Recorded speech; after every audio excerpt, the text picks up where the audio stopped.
आज हम लेकर आए हैं एक और मस्त कहानी लेकर आई हूँ।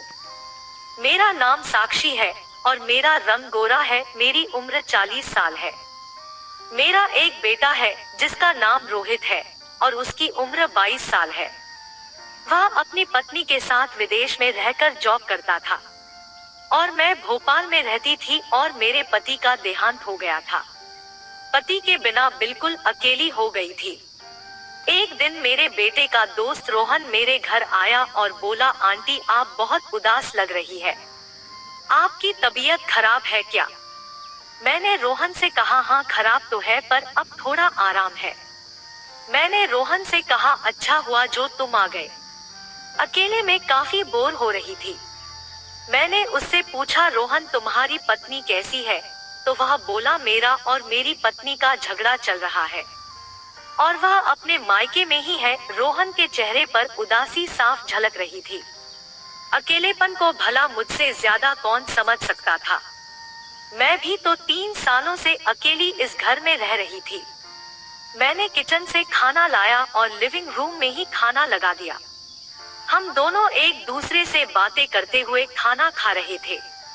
फिर मैं रोहन को कमरा बताकर अपने कमरे में आराम करने लगी। मुझे नींद नहीं आ रही थी तो मैं करवट बदल बदल कर सोने की कोशिश कर रही थी। तभी मुझे कुछ आवाज सुनाई दी। बाहर आकर देखा तो आवाज रोहन के कमरे से आ रही थी। मैंने देखा तो उसके कमरे की लाइट चल रही थी। मैं सोचने लगी, कमरे में रोहन को गए 1 घंटा हो गया है, लाइट अभी भी ऑन है, शायद उसे भी नींद नहीं आ रही होगी। तभी रोहन के कमरे से एक आवाज आई और इस बार मैं रोहन के कमरे में आ गई। जब मैंने देखा तो रोहन कुछ ढूंढ रहा था। मैंने पूछा कि क्या हुआ? रोहन ने जवाब दिया, आंटी सर में दर्द है तो बाम ढूंढ रहा था। मैं बोली, तुम आराम करो, मैं बाम लेकर आती हूँ। बाम लेकर जब मैं आई तो मैं बोली, मैं लगा देती हूँ। रोहन बोली, आंटी मैं खुद लगा लूंगा। मैंने देखा रोहन की आवाज में कुछ लड़खड़ाहट थी।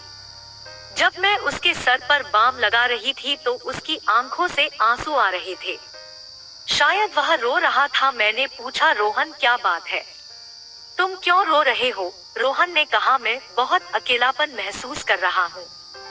मैंने कहा, रोहन तुम जिंदगी में कुछ भूल कर रहे हो। तुमको पता है ना कि मेरे पति मुझे अकेला छोड़कर कई साल पहले इस दुनिया से चले गए। उनके जाने के बाद मुझे एहसास हुआ है कि उनके बिना मेरी जिंदगी कुछ भी नहीं है और तुम पति पत्नी आपस में झगड़ा करके दूर रह रहे हो।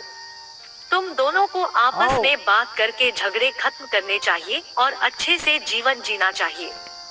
मेरी बात रोहन को समझ में आई और वह अपनी पत्नी को मनाने के लिए तैयार हो गया। मैंने रोहन की पत्नी से मिलकर उसको भी समझाया। फिर वह दोनों खुशी खुशी साथ में रहने लगे। रोहन और उसकी पत्नी ने कहा, आंटी आपने तो हमारी जिंदगी बर्बाद होने से बचा ली।